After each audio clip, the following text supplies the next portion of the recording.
محبت میں اپنی گمایا الہی، نہ پاؤں میں اپنا بتایا الہی۔ الحمدللہ رب العالمین والصلاة والسلام علی خاتم النبیین، اما بعد فاعوذ باللہ من الشیطان الرجیم، بسم اللہ الرحمن الرحیم۔ الصلاة والسلام علیک یا رسول اللہ وعلی آلک واصحابک یا حبیب اللہ۔ الصلاة والسلام علیک یا نبی اللہ وعلی آلک واصحابک یا نور اللہ۔ مدنی چینل کے ناظرین، ایک مرتبہ پھر ہم محبت الہی کا سلسلہ لے کر مدنی چینل پر حاضر خدمت ہوئے ہیں۔ ہم اس بات پر غور کریں کہ اللہ پاک نے انسان کو جو اعضاء دیے ہیں، جو جسم دیا ہے، اس میں ہاتھ کا کام کچھ اور ہے، آنکھ کا کام کچھ اور ہے، کان کا کام کچھ اور ہے، زبان کا کام کچھ اور ہے، ناک وہ کچھ اور کام کرنے کے لیے اللہ پاک نے عطا فرمائی ہے۔ آنکھوں سے ہم دیکھتے ہیں، کان کا کام سننا ہے، زبان کا کام بولنا ہے، اور ہاتھوں کا کام پکڑنا ہے۔ اسی طرح یہ تو ظاہری اعضاء ہیں۔ ہم دل کی بات کریں تو دل اللہ پاک نے محبت کے لیے بنایا، اور محبت اگر مخلوق سے ہو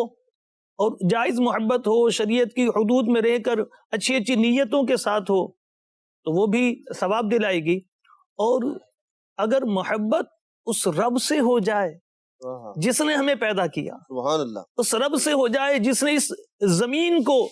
پیدا کیا، جو اس زمین کا خالق ہے، اس رب سے ہو جائے کہ جو اس آسمان کا خالق ہے، اس رب سے محبت ہو جائے کہ جس نے یہ ساری کائنات سجائی ہے۔ آئیے پہلے اللہ پاک کی ایک مخلوق ہے، اس مخلوق کی جو تخلیق ہے، اس کے بعد اس میں جو اس کی مٹھاس ہے اس کو ہم سنتے ہیں، اور اس میں ہم درود پاک کی فضیلت کو سنتے ہیں، شامل کرتے ہیں۔ چنانچہ مولانا جلال الدین رومی رحمۃ اللہ تعالی علیہ مثنوی شریف میں فرماتے ہیں، ایک بار تاجدار مدینہ صلی اللہ علیہ وسلم نے شہد کی مکھی سے دریافت فرمایا کہ تو شہد کیسے بناتی ہے؟ اس نے عرض کی، یا حبیب اللہ صلی اللہ علیہ وسلم، ہم چمن میں جاتے ہیں، گلستان میں جاتے ہیں، ہر قسم کے پھولوں کا رس چوستی ہیں، پھر وہ رس اپنے منہ میں لیے ہوئے اپنے چھتوں میں آ جاتی ہیں اور وہاں اگل دیتی ہیں، اور وہی شہد ہے۔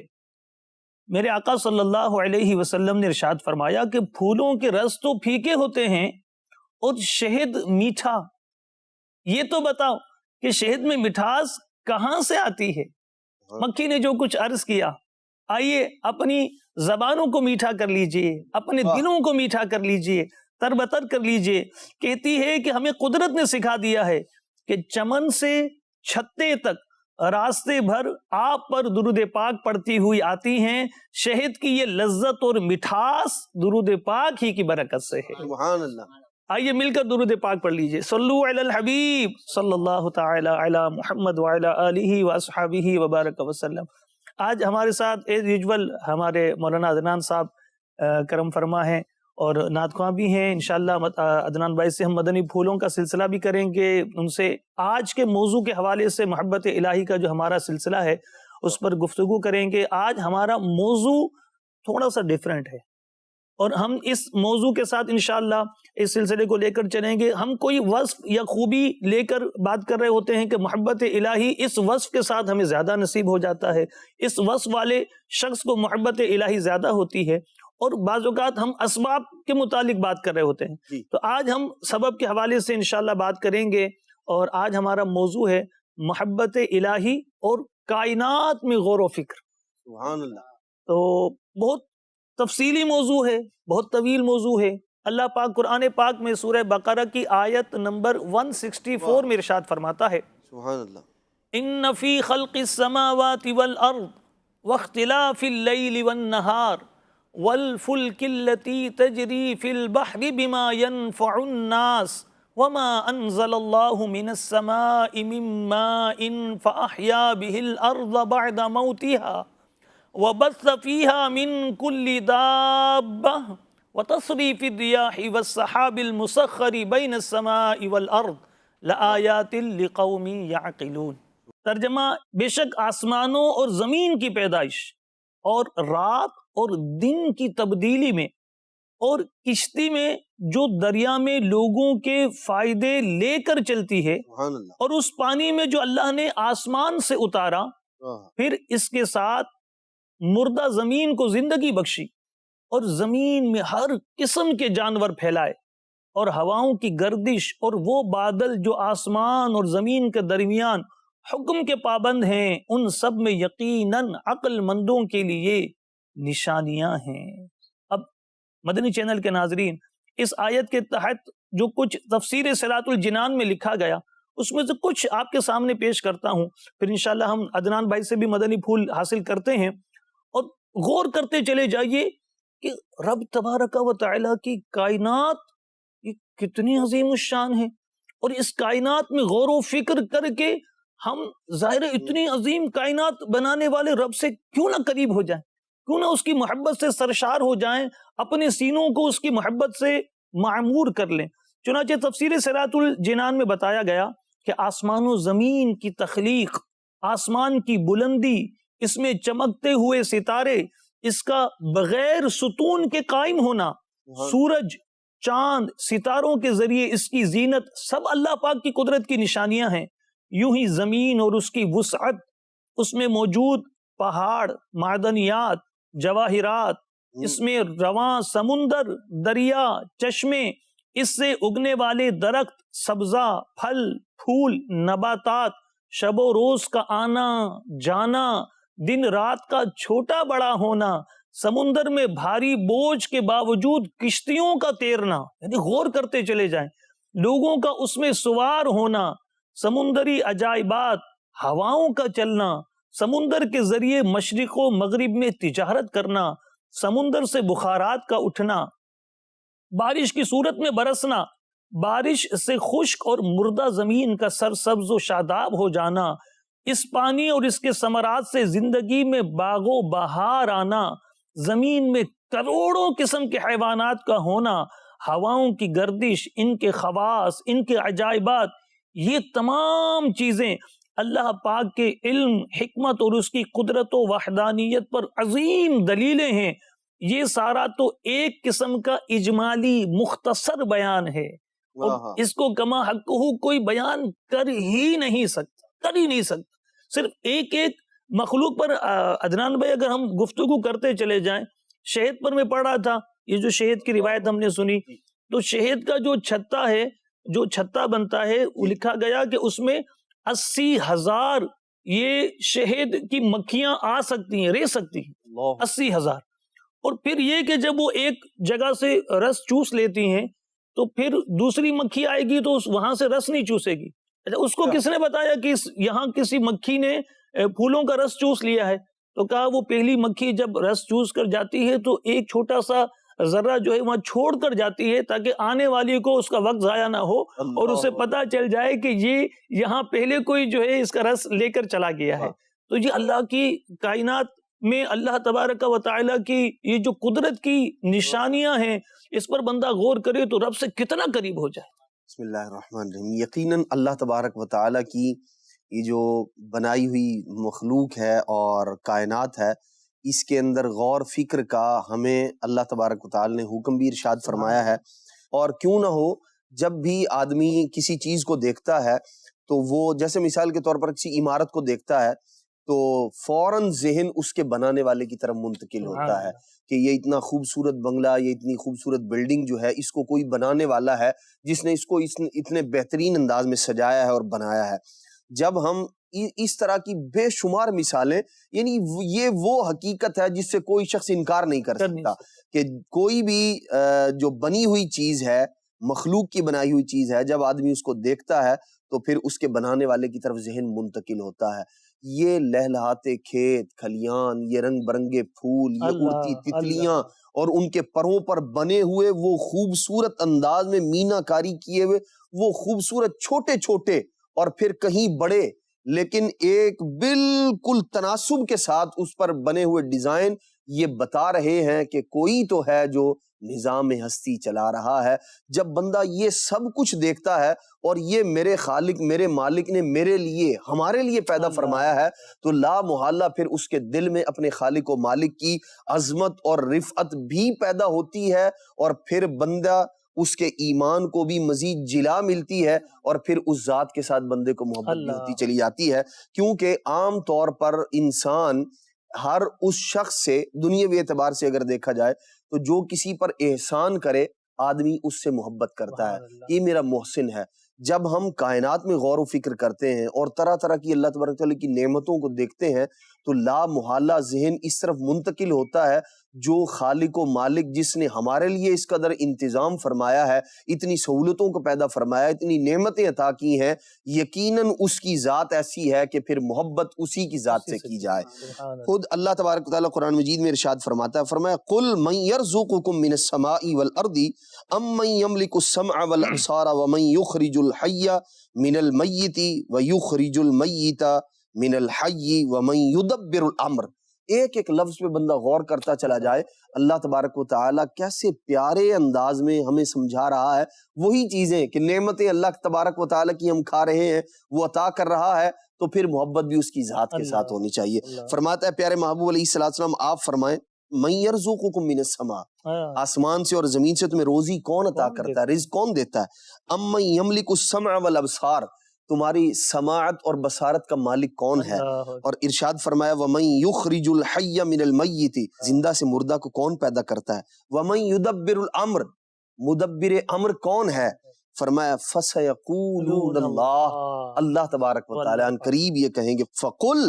أَفَلَا تَتَّقُونَ، تو پھر تم اللہ تبارک و تعالیٰ سے ڈرتے نہیں ہو۔ یہ وہ حقیقت ہے، یہ وہ چیزیں ہیں جا بجا ہم قرآن مجید کے اندر دیکھتے ہیں کہ اللہ تبارک و تعالیٰ ہمیں تفکر کا حکم ارشاد فرماتا ہے، ہمیں جو ہے وہ تدبر کا حکم ارشاد فرماتا ہے، ہمیں تذکر کا حکم ارشاد فرماتا ہے، اور انسان کو غور فکر کا جو ہے وہ جگہ جگہ بار بار اپنی عظمت، اپنی رفعت، اپنی نعمتیں اور اپنی جو تخلیق ہے اس کو بیان کر کے اس چیز کو میں نے پیدا کیا، اس انداز میں پیدا کیا، یوں، اور پھر فرماتا ہے کہ کیا تم تفکر نہیں کرتے، غور نہیں کرتے؟ حضرت سیدہ عائشہ صدیقہ رضی اللہ تعالیٰ عنہ ارشاد فرماتی ہیں کہ ایک دن صبح کے وقت نبی پاک صلی اللہ تعالیٰ علیہ وسلم نماز میں مشغول تھے، اور آپ صلی اللہ تعالیٰ علیہ وسلم آنسو بہا رہے ہیں۔ اللہ اکبر۔ سیدہ عائشہ صدیقہ رضی اللہ تعالیٰ فرماتی جب نماز سے فارغ ہوئے نا سرکار علیہ السلام، تو میں نے عرض کی کہ آپ کیوں گریہ وزاری فرما رہے ہیں، حالانکہ اللہ تبارک تعالیٰ نے تو آپ کے صدقے آپ کے اگلے پچھلوں کی مغفرت فرما دی ہے۔ تو نبی پاک علیہ السلام نے فرمایا بھلا یہ کیسے ہو سکتا ہے؟ اللہ تبارک تعالیٰ نے مجھ پر یہ آیت کریمہ نازل فرمائی ہے اور میں اس پر آنسو نہ بہاؤں، یہ کیسے ہو سکتا ہے؟ اور پھر فرمایا نبی پاک علیہ السلام نے لقد انزلت علی اللیل آیت، ارشاد فرمایا رات میں مجھ پر ایک آیت کریمہ نازل ہوئی ہے،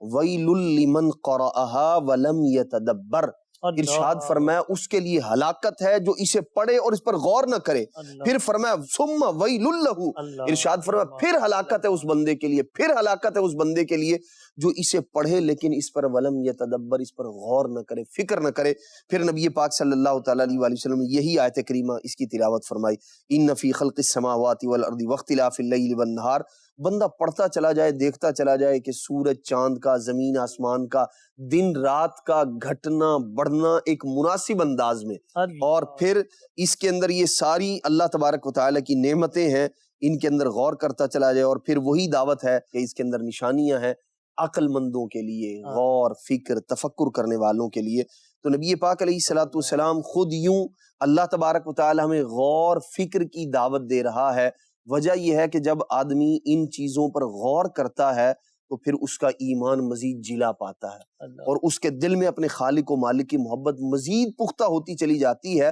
جب وہ دیکھتا ہے انسان کا اپنا وجود ہی ایک بہت بڑی گویا یوں کہ ایک کائنات ہے پوری، اگر بندہ ایک ایک چیز پر غور کرتا چلا جائے، دیکھتا چلا جائے اس نے کیسے مبارک انداز میں اور کتنے پیارے انداز میں، اور الذی خلقک فسواک فعدلک کا جو بندے کو مظہر بنایا ہے اللہ تبارک و تعالی نے، جب اس پر غور کرتا ہے نا اور پھر کائنات کے اندر دیکھتا ہے کہ میرے لیے اللہ تبارک و تعالی نے اس ساری کائنات کو سجایا ہے، تو پھر میں کس کے لیے ہوں؟ دراصل جب بندہ غور و فکر کرتا ہے تو یہ چیزیں بھی، اور پھر ساتھ ساتھ ایک اور اسے ایک سوچ ملتی ہے، ایک فکر ملتی ہے کہ یہ ساری کی ساری چیزیں اللہ تبارک تعالیٰ اپنی نعمتوں کو ذکر فرما کے پھر فرماتا ہے کہ یہ لکم، یہ تمہارے لیے ہیں، تمہارے نفع کے لیے ہیں، ساری کائنات کو ہمارے لیے بنایا۔ اور پھر بندہ غور کرتا ہے مجھے کس لیے پیدا کیا گیا؟ یہ ساری چیزیں تو میرے لیے ہیں، میں کس کے لیے ہوں؟ جب کائنات میں ہر چیز کسی نہ کسی کے لیے ہے، انسانوں کے نفع کے لیے ہے، فائدے کے لیے ہے، اس سے رزق مل رہا ہے، اس سے منافع مل رہے ہیں، فائدہ حاصل ہو رہا ہے بندے کو، تو انسان اپنے آپ پر غور کرتا ہے میں کس کے لیے ہوں؟ تو پھر وہی خالق و مالک فرماتا ہے وما خلقت الجن والانس الا لیعبدون، کہ انسان کی تخلیق، جن و انس کی تخلیق جو ہے وہ اللہ کے لیے ہے۔ اب بندہ اللہ تبارک تعالیٰ کی عبادت کی طرف بھی مائل ہوتا ہے، اور پھر اس کے دل میں اپنے خالق و مالک کی محبت بھی پیدا ہوتی ہے کہ وہ کتنا رحیم ہے، کتنا کریم ہے، کتنا عطا فرمانے والا ہے، اتنا کچھ بنایا، ساری زندگی میں بھی بہت کچھ، یہ ساری چیزیں ذکر کر کے فرمایا کہ یہ تمہارے لیے ہے۔ اللہ اکبر۔ بہت ساری تو وہ ہیں جس سے ہم ساری زندگی بھی فائدہ حاصل نہیں کر پاتے، ان کی تعداد اتنی ہے۔ اللہ تبارک و تعالیٰ کا فضل اور کرم اتنا کثیر ہے کہ ہم بعض تو وہ ہیں کہ جن سے فائدہ حاصل کر ہی نہیں پاتے، لیکن پھر بھی اس خالق و مالک نے ہمارے لیے ان کو پیدا فرمایا ہے۔ وَإِن تَعُدُّوا نِعْمَةَ اللَّهِ لَا تُحْصُوهَا، اس کی شمار ہی نہیں کیا جا سکتا جو رب نے نعمتیں دی ہیں۔ قرآن پاک میں فرمایا لَقَدْ خَلَقْنَا الْإِنسَانَ فِي أَحْسَنِ تَقْوِيمٍ، ایک اور جگہ فرمایا فَتَبَارَكَ اللَّهُ أَحْسَنُ الْخَالِقِينَ۔ اور پھر یہ ساری چیزوں کے ساتھ پھر قرآن میں خود اللہ نے ارشاد فرمایا وَلَقَدْ كَرَّمْنَا بَنِي آدَمَ، بنی آدم کو ہم نے، یعنی اس کی عزت، اس کو شرف ملنا، یہ بھی رب تبارک و تعالیٰ کی طرف سے کتنا بڑا انعام ہے۔ تو اگر قرآن پاک پر ہم غور کرتے چلے جائیں اس کی آیتوں پر، اَمَّن يَمْلِكُ السَّمْعَ وَالْأَبْصَارَ، یہ آپ نے سنایا کہ جو کون ہے کہ جس نے تمہاری سماعتوں کا کون مالک ہے، تمہاری بصارتوں کا کون مالک ہے۔ کبھی غور کریں، ہم رب کی نافرمانی کر لیتے ہیں۔ مثال کے طور پر اللہ ہم سب کو اپنے حفظ و امان میں رکھے، ہمیں گناہوں سے بچا کر رکھے، نمازوں کی پابندی نصیب فرمائے۔ کبھی غور کریں فجر کی نماز چھوٹ گئی، اب فجر کی نماز چھوٹنے کے بعد آپ صبح ناشتے کے لیے دسترخوان پر بیٹھے، تو کیا ایسا ہوا کہ آپ نے روٹی کا لقمہ لیا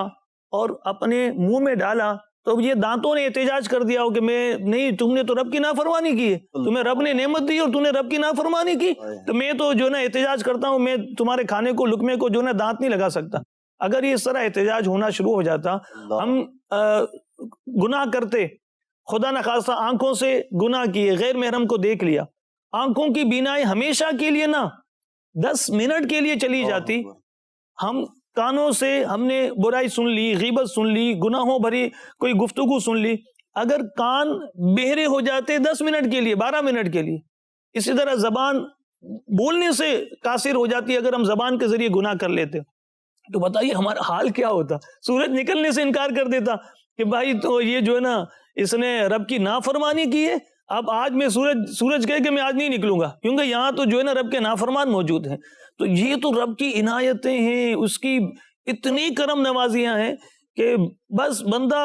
اس کی محبت سے سرشار ہو کر، وہ جو کسی بزرگ کے حوالے سے سنا کہ وہ سردی کی طویل راتوں میں ایک سجدے میں رات گزارتے اور کہتے کہ مولا، فجر کی اذانیں ہوتی تو کہتے مولا اتنی چھوٹی رات بنائے کہ ایک سجدے میں پوری گزر گئی۔ تو وہ اسلاف تھے ہمارے جو نیکیاں کر کے گزر جاتے تھے۔ اچھا بعض اوقات یہ بھی ہوتا ہے دران بھائی، ہم یہ کہتے ہیں یار وہ تو بزرگان دین تھے، وہ تو بڑے اللہ والے تھے، پہنچے ہوئے تھے۔ تو میں اس دن مفتی فاروق رحمۃ اللہ تعالیٰ علیہ کا یوم تھا، تو میں غور کر رہا تھا کہ یہ تو ابھی 15 سال پہلے وصال ہوا جی، ان کا تو 15 سال پہلے وصال ہوا نا، ہم نے تو ان کو اپنی آنکھوں سے دیکھا، ہم نے دیکھا کہ قرآن پاک کی تلاوت کا ان کو شغف تھا، مخلوق کی خیر خواہی کا ان کو شغف تھا، نیکیوں کے حریص تھے، تقوی والے تھے، نمازی تھے، عبادت گزار تھے، اچھے مدرس تھے، مفتی تھے، اللہ پاک نے کیا کیا نعمتیں انہیں عطا فرمائی، کیا کیا انعامات ان پر فرمائے، لیکن اب ہم یہ کہہ کر چھوٹ جائیں کہ وہ تو ہمارے بزرگان دین تھے، ان کے واقعات ہم کتابوں میں پڑھتے ہیں۔ اصل میں حنیف بھائی اگر بندہ غور کرے نا تو یہ بات بھی واضح ہے کہ ہم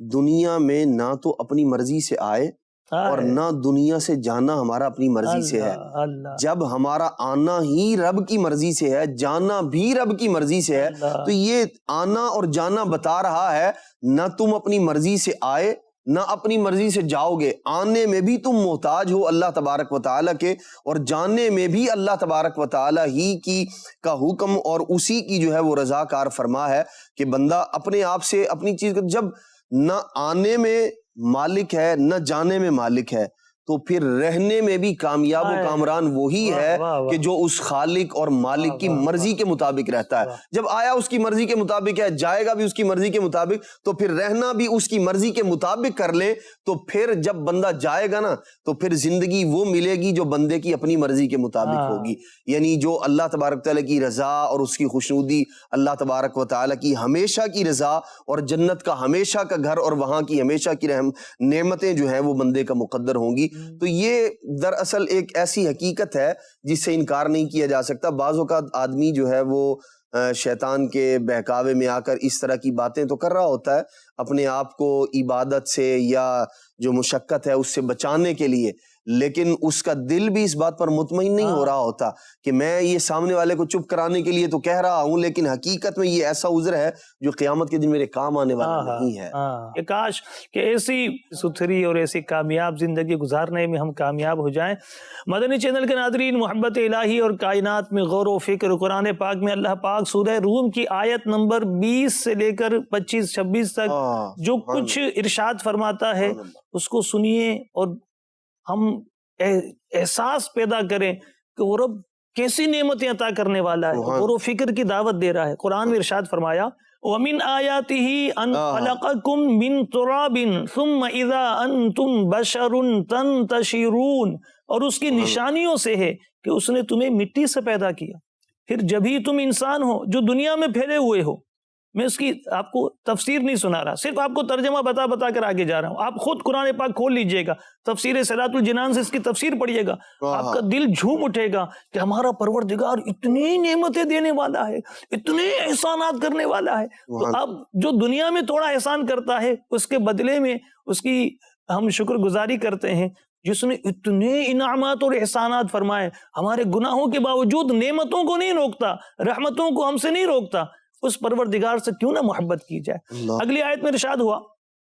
وَمِنْ آيَاتِهِ أَنْ خَلَقَ لَكُمْ مِنْ أَنفُسِكُمْ أَزْوَاجًا لِتَسْكُنُوا إِلَيْهَا وَجَعَلَ بَيْنَكُمْ مَوَدَّةً وَرَحْمَةً إِنَّ فِي ذَلِكَ لَآيَاتٍ لِقَوْمٍ يَتَفَكَّرُونَ، اور اس کی نشانیوں سے ہے کہ اس نے تمہارے لیے تمہاری ہی جنس سے جوڑے بنائے تاکہ تم ان کی طرف آرام پاؤ، اور تمہارے درمیان محبت اور رحمت رکھی، بے شک اس میں غور و فکر کرنے والوں کے لیے نشانیاں ہیں۔ اگلی آیت میں اللہ پاک نے ارشاد فرمایا وَمِنْ آيَاتِهِ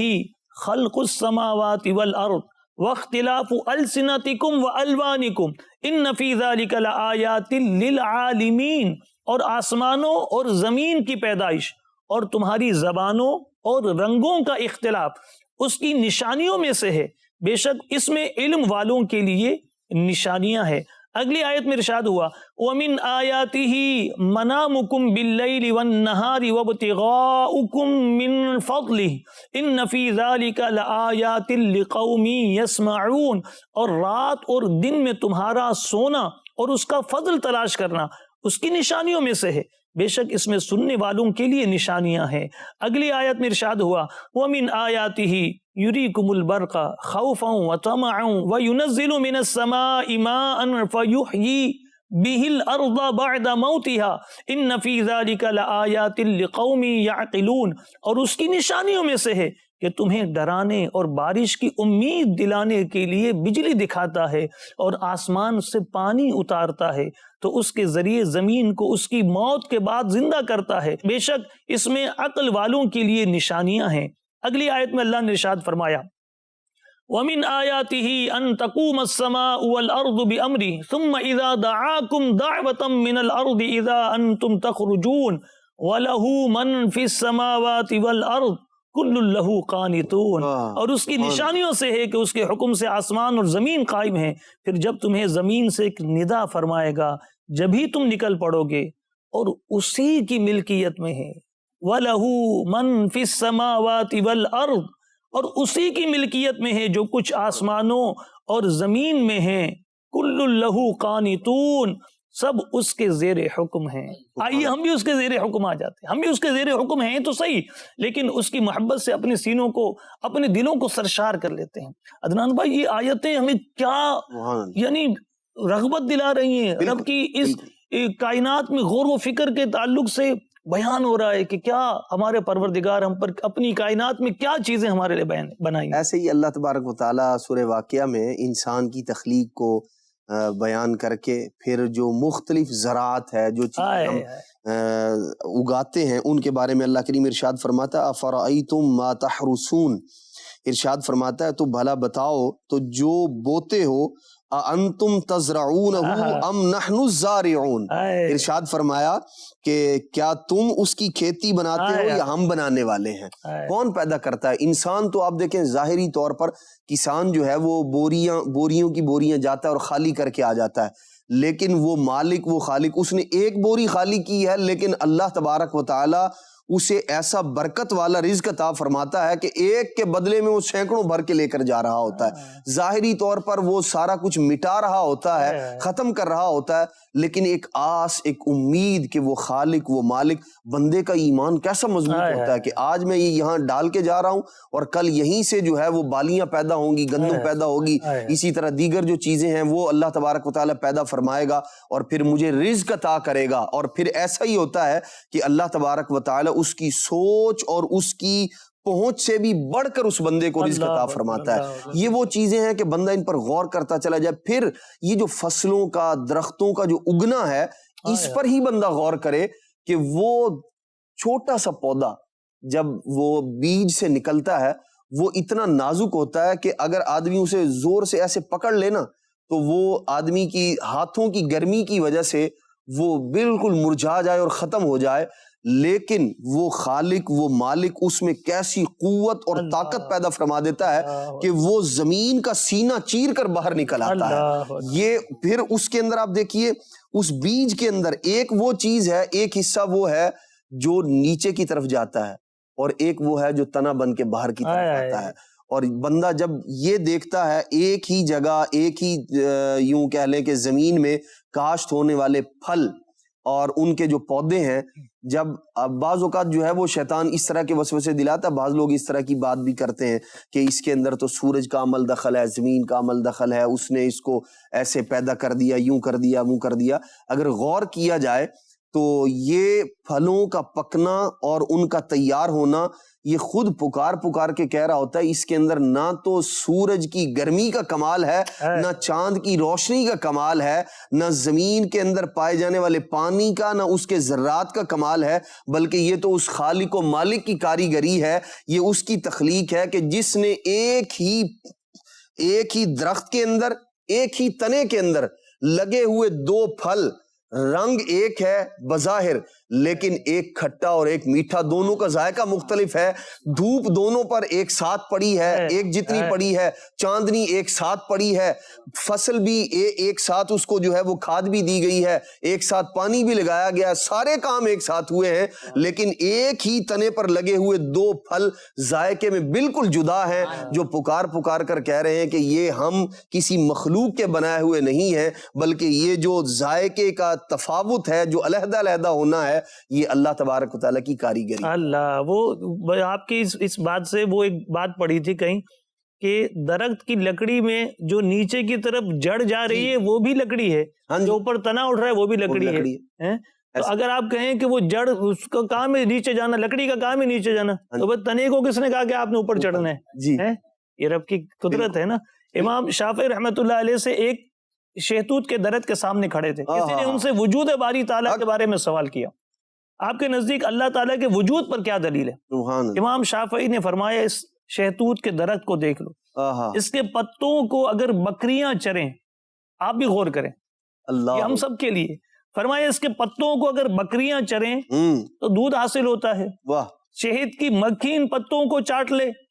شہد بنتا ہے، ریشم کا کیڑا ان پتوں کو کھا لے تو اس سے ریشم حاصل ہوتا ہے، اللہ اکبر، اور اگر ہرن ان کو کھا لے تو آہا، اس سے مشک حاصل ہوتا ہے۔ سبحان اللہ، اور ان چاروں چیزوں کے حقائق اور آثار مختلف ہیں، اور شہتوت کے پتوں کا تقاضا ایک ہی ہو سکتا ہے، جی، کیونکہ طبیعت واحدہ کا تقاضا بھی واحد ہوتا ہے۔ پس واہ، اگر ان باتوں کی طبیعت کا تقاضا دودھ ہے تو اس سے ریشم، شہد اور مشک کیسے حاصل ہو گیا؟ واہ، اور اگر ان کی طبیعت کا تقاضا ریشم ہے تو ان سے مشک، شہد اور دودھ کس طرح حاصل ہوا؟ آہا، معلوم ہوا کہ یہ پتے اپنی ذات میں کسی چیز کا تقاضا نہیں رکھتے، اللہ اکبر، اصل میں ان تمام اشیاء کا خالق اللہ تبارک اللہ و تبارک، تعالی ہے، اور وہ اسی کی ذات ہے۔ وہ چاہے تو اس پتے کو بکریوں کے منہ میں ڈال کر ان سے دودھ نکال دے، حق، چاہے تو شہد کی مکھیوں سے ان پتوں کو چسوا کر اس سے شہد بنا دے، واہ، چاہے تو ہرن سے یہ پتے کھلا کر ان کی مہکتی ہوئی مشک میں اس کو مہکتی ہوئی مشک میں تبدیل کر دے، اور چاہے تو ان پتوں کو ریشم کے کیڑوں کی خوراک بنا کر اس سے ریشم بنا دے۔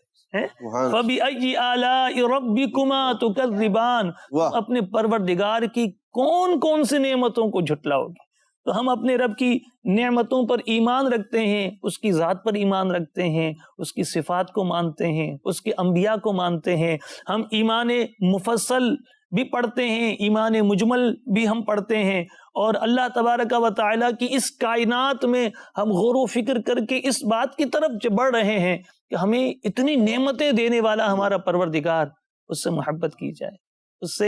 اس کے قریب ہوا جائے۔ قرب الہی پانے کے لیے ہمارے اسلاف تو بڑی کوششیں کرتے تھے، محبت الہی پانے کے لیے تو بڑی کوششیں کرتے تھے، اور آج ہم دنیاوی چیزوں میں اتنے مست ہو گئے کہ ہمیں رب کی محبت سے ہم پیچھے جا پڑے ہیں۔ ایک کاش کہ ہمیں رب کی محبت حاصل ہو جائے۔ ہم کلام شامل کرتے ہیں عدنان بھائی، پھر انشاءاللہ مزید گفتگو کرتے ہیں۔ کلام سنائیے فیضان بھائی، ماشاءاللہ۔ صلی اللہ علیہ یا رسول اللہ وسلم علیہ یا حبیب اللہ۔ کوئی تو ہے جو نظام ہستی، کوئی تو ہے جو نظام ہستی چلا رہا ہے، وہی خدا ہے۔ کوئی تو ہے جو نظام ہستی چلا رہا ہے، وہی خدا ہے۔ دکھائی دی جو نہ دے نظر بھی جو آ رہا ہے، وہی خدا ہے، وہی خدا ہے، وہی خدا ہے، وہی خدا ہے۔ نظر بھی رکھے سماتے بھی وہ جان لیتا ہے، نیتیں بھی جو خانہ لا شعور میں جگمگا ہے، وہی خدا ہے۔ کہ وہ نظام ہستی چلا رہے۔ امیر علیہ سنت بھی فرماتے ہیں تو ہی مالک بحر و بر ہے، واہ، یا اللہ یا اللہ، تو سبحان، ہی خالق جن و بشر ہے، یا اللہ یا اللہ۔ تو کیسا رب کا، یعنی اس کی کائنات میں اگر ہم غور و فکر کرتے ہیں، تفکر کرتے ہیں، تدبر کرتے ہیں، ہاں، کیا شعر ہے امیر علیہ سنت کیا فرماتے ہیں؟ تو ہی مالک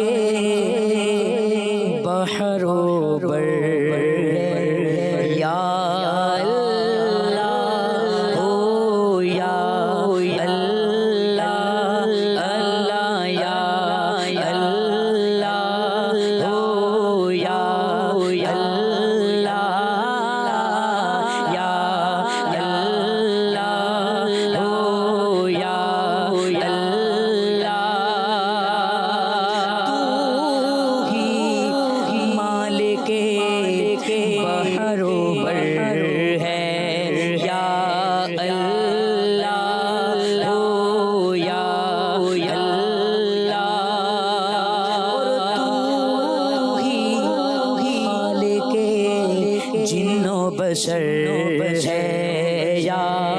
اللہ ہو یا اللہ یا اللہ ہو یا اللہ پاک کی اس کائنات میں ہم غور و فکر کرتے چلے جائیں، اس کی جو کائنات میں ہم رب کی ان عظمتوں کا اعتراف بھی کرتے چلے جائیں گے اور رب سے محبت کے بھی قریب ہوتے چلے جائیں گے۔ کسی نے بڑی پیاری بات کی عدنان بھائی، کہتا ہے کہ مچھلیوں سے اگر کہا جائے کہ تم پانی سے باہر آ جاؤ، یہاں بہت بڑی مچھلی آ گئی ہیں، وہ تمہیں کھا جائیں گی، تو ان کا انٹرنیشنلی یہی اعلان ہوگا کہ بڑے بھلے سے بڑی مچھلی آ گئی ہیں، لیکن پانی کے بغیر تو ہماری زندگی ہی نہیں ہے، ہم پانی سے نکل کر تو زندہ ہی نہیں رہ سکتے، وہاں تو بڑی مچھلیوں کا ہم لقمہ بنے نہ بنے پتہ نہیں، یعنی موت یقینی نہیں ہے، لیکن پانی کے باہر تو ہماری موت یقینی ہے۔ تو اسی طرح جب بندے کو ایسے اپنے رب سے محبت ہو جائے کہ وہ اس کی عبادت، اس کی بندگی، اس کا ذکر کرنے اس سے اتنی حلاوت اور شیرینی، اسے مٹھاس ملتی ہو کہ اس سے کہا جائے کہ بھائی تھوڑی دیر کے لیے، وہ ہمارے اسلاف کا واقعات پڑھتے ہیں نا، وہ مونچھیں ترشواتے تھے تو کوئی کہتا حضور آپ تھوڑی دیر خاموش ہو جائیں، کٹ لگ جائے گا، تو وہ کہتے ہیں میری زبان جو ہے میرے رب کے ذکر سے نہیں وہ خاموش رہ سکتی۔ تو ایسا ہمارا انداز ہو جانا چاہیے، ایسا ہمارا انداز ہو جائے تو کیا ہی بات ہے کہ ہمیں رب کے ذکر کے بغیر مزہ ہی نہ ہے۔ کیا کہتے ہیں؟ بالکل، اللہ تبارک و تعالیٰ کی جو نیک بندے ہیں ان کا تو جو مبارک انداز ہے وہ تو عبادت اور جو ذکر اللہ ہے وہ اللہ تبارک و تعالیٰ کی رضا کے لیے، اللہ کی محبت ہی کے لیے کیا کرتے تھے کہ رب کی ہمیں رضا نصیب ہو جائے، اللہ تبارک و تعالیٰ ہمیں اپنا محبوب بنا لے۔ اللہ تبارک و تعالیٰ کی جو عبادت ہے وہ رب سے محبت کی بنا پر کی جائے، بلکہ بعض اللہ تبارک تعالیٰ کے اولیاء تو ایسے ہیں، وہ کہتے ہیں کہ ہم اس وقت سے پناہ مانگتے ہیں کہ جب ہماری عبادت جو ہے وہ اس تاجر کی طرح کی مثل ہو جائے کہ جسے کچھ دیا جائے پھر اس سے کام لے لیا جائے، یا ہم اس وقت سے پناہ مانگتے ہیں کہ جب ہماری عبادت کا عالم یہ ہو کہ جو کسی ایک غلام کا ہوتا ہے کہ جب اس کو چھڑی دکھائی جائے تو وہ اس سے ڈر کی وجہ سے تو کام کرے، لیکن اپنی محبت کے ساتھ، ذوق کے ساتھ، شوق کے ساتھ جو ہے وہ کتراتا ہو۔ تو فرماتے ہیں کہ ہمارا جو عبادت کرنے کا انداز ہے وہ تو یہ ہے کہ وہ خالق، وہ مالک جس نے ہمیں پیدا فرمایا ہے، ہم اس کی محبت میں، اس کی رضا کے لیے اس کی بارگاہ میں سرمسجود ہیں۔ تو یہ جو انداز ہے پھر جس کا یہ انداز ہوا کرتا ہے تو پھر اسے جو ملنے والا اجر اور ثواب ہے نا وہ بھی جدا ہوا کرتا ہے دیگر لوگوں کے ساتھ۔ جو اللہ تبارک و تعالیٰ کو یوں کہہ لیں کہ اللہ کی رضا کے لیے، اللہ تبارک تعالیٰ کی محبت کے اندر جو عبادت کرتے ہیں تو انہیں جزا بھی پھر اللہ کریم ویسی ہی عطا فرماتے ہیں۔ امام راضی رحمۃ اللہ علیہ وہ ارشاد فرمایا کرتے کہ اے اللہ، دن مجھے اچھا نہیں لگتا مگر تیری یاد کے ساتھ، اللہ، اور رات مجھے اچھی نہیں لگتی مگر تجھ سے راز و نیاز کے ساتھ۔ ان کی راتیں بھی آباد ہوا کرتی تھی، عبادت سے جگمگایا کرتی تھی، دن بھی روشن رہا کرتے تھے۔ ہماری تو راتیں بھی بے نور سی ہیں، ہمارے تو دن بھی بے نور سے ہیں۔ کاش کہ ہم بھی رب سے ایسی محبت اور چاہت کرنے والے اور ایسے اس کے قرب پانے کے لیے کوششیں کرنے والے بن جائیں کہ ہم بھی دن سے محبت کریں تو اس لیے کہ اس میں رب کی یاد کرنے کا موقع ملتا ہے، رات سے محبت کریں تو اس لیے کہ اس میں اس کے حضور ہاتھوں کو اٹھا کر مناجات کرنے کا وقت مل جاتا ہے۔ رابعہ بصریہ کے بارے میں آیا، ایک دفعہ تہجد کے بعد یہ دعا مانگی، اے اللہ سورج غروب ہو چکا، رات آ گئی، آسمان پر ستارے چمکنے لگ گئے ہیں، دنیا کے بادشاہوں نے اپنے دروازے بند کر لیے ہیں، مگر اے پروردگار تو کریم ہے، رحیم ہے، میں تیرے سامنے دامن پھیلاتی ہوں۔ سچ ہے کہ اللہ سے مانگنے کا مزہ ہی کچھ اور ہے۔ رات کے اس پہر میں اٹھ کر بندہ رب سے مانگے اور کیا کیا انعامات کی بارش ہوتی ہے، مانگ کر دیکھیے، انشاءاللہ دلوں کی مرادیں پوری ہوں گی، اور انشاءاللہ رب سے قریب ہو کر ہم دنیا بھی سرخرو ہو کر گزار لیں گے، آخرت میں بھی انشاءاللہ بیڑا ہی پار ہوگا انشاءاللہ۔ رب سے محبت کرنے والوں کے انداز اور ان کے واقعات اور ان کی زندگی کے جو ہم پڑھتے چلے جاتے ہیں تو اندازہ ہوتا ہے کہ انہوں نے بھی اسی دنیا میں اسی دن اور رات کے 24 گھنٹوں میں زندگی کے شب و روز گزارے ہیں۔ ایسا نہیں کہ ان کے لیے کوئی 26 گھنٹے یا 25 گھنٹے ہوتے تھے، ہمارے لیے 24 کر دیے گئے، انہوں نے بھی 24 گھنٹوں کے رات دن دیکھے ہم بھی 24 گھنٹوں کے رات اور دن دیکھتے ہیں. ان کی عبادتوں کا حال یہ تھا کہ 2 رکعتوں میں پورا قرآن پڑھ دیا کرتے تھے. اور ہماری عبادتوں کا حال یہ ہے کہ مسجد میں جانا نصیب بھی ہوتا ہے تو گھڑی دیکھ رہے ہوتے ہیں. امام صاحب نے آج بڑا لمبا کر دیا، آج تو امام صاحب نے جو ہے بڑی لمبی تلاوت کر دی ہے. ہماری حالت عبادت کی یہ ہے، ہماری حالت رب کی بندگی کی یہ ہے. اور ہمارے اسلاف کا انداز یہ ہوا کرتا تھا کہ وہ رب سے قریب ہونے کے لیے بڑی کوششیں کرتے تھے. اور پھر ایک بزرگ رحمۃ اللہ تعالیٰ علیہ کا میں نے یہ واقعہ پڑھا تھا کہ آخری عمر میں، یعنی عمر بھی بڑی پائی تھی تو آخری عمر میں بڑی عبادت کرتے تھے، بڑے طویل قیام کرتے تھے. اب ظاہر قریب رہنے والے جو ان کے قریب تھے، معتقدین تھے، وہ کہتے تھے کہ حضور اتنی مشقت کرتے ہیں، اتنے پاؤں کو اپنے جسم کو تھکاتے ہیں، کچھ جسم کا تو خیال کر دیں، کچھ اپنے اس بدن کا خیال کر لیں. تو بڑی پیاری بات فرماتے ہیں کہ جب مجھے میرے عمل کا حساب مجھے دینا ہے، میری جگہ پر میری عبادت کا بدل کوئی اور نہیں کر سکتا. یعنی میں ایسا نہیں کر سکتا کہ میں کسی کو 500 روپے دے دوں اور میں کہوں کہ میری جگہ پر عشاء کی نماز پڑھ لینا، میری جگہ پر فجر کی نماز پڑھ لینا. تو فرماتے ہیں کہ میرا تو آخری وقت ہے، اس کے بعد مجھے نہیں پتا مجھے کتنی زندگی ملنی ہے. جو طبعی طور پر زندگی کی عمر چل رہی ہے تو اس میں دیکھ رہا ہوں کہ میں آخری وقتوں میں چل رہا ہوں، تو مجھے تو زیادہ نیکیوں کی حاجت ہے. ابھی میں آرام کر لوں گا تو پھر نیکیاں کب کروں؟ بالکل. ابھی آرام کر لوں گا تو نیکیوں کا وقت کب مجھے ملے گا؟ تو یہ ہمارے اسلاف کا انداز ہوا کرتا تھا. ان کی زندگی اس طرح رب سے محبت کے ساتھ اور رب کی بندگی کے ساتھ بسر ہوا کرتی تھی. کاش کہ ہمیں بھی یہ سعادتیں مل جائیں. امیر علیہ سنت فرماتے ہیں نا، محبت میں اپنی گما یا الہی، نہ پاؤں میں اپنا پتہ یا الہی. محبت میں اپنی گما یا الہی، نہ پاؤں میں اپنا پتہ یا الہی، رہوں مست و بے خود میں تیری ولا میں، پلا جام ایسا پلایا الہی، محبت میں اپنی گما یا الہی، میرے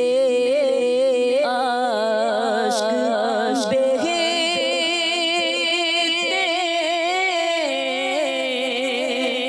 رہیں کاش ہر دم تیرے خوف سے یا خدا یا الہی، مسلمان تار تیری عطا سے، ایمان پر خاتمہ یا الہی. اللہ کریم ہم سب کو اپنی محبت عطا فرمائے، اپنے محبوب صلی اللہ علیہ وسلم کی محبت سے ہمارے سینوں کو سرشار کر دے. آمین بجاہ النبی الامین صلی اللہ علیہ وسلم. صلو علی الحبیب صلی اللہ تعالی علی محمد. محبت میں اپنی گما یا الہی، نہ پا